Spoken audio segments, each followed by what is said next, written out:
This is a video from eSkills Zone. For more videos, notes, and certificates, please visit www.eskillszone.com. Hello and welcome. In this video we will learn how to do multiplication in Excel. So here you can see that we have two columns. The one is quantity, the other one is amount, and you can see different values in these two columns. So if you want to calculate the multiplication, then we can just type this equal sign in the total column and we'll type the first cell address, which is C6.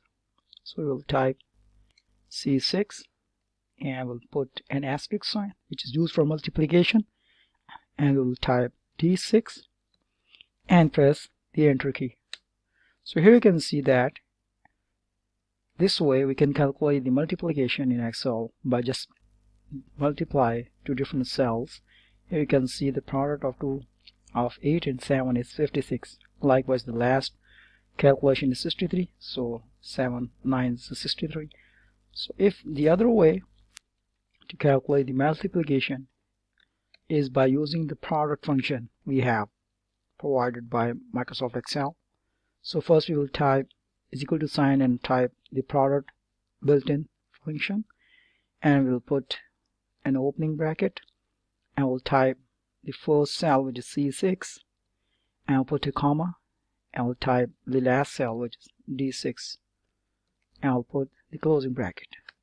So here you can see that we can find out the product by using the product function in Excel by typing the equal to sign, and we'll type the whole product word, which is a built-in function, and type an opening bracket, type DC6, which is the first cell address, put a comma, and type D6, which is the other cell address. The other way to calculate the same product function is to put a column between these two cells. So here you can see that it will always give you the same product. So thanks for watching.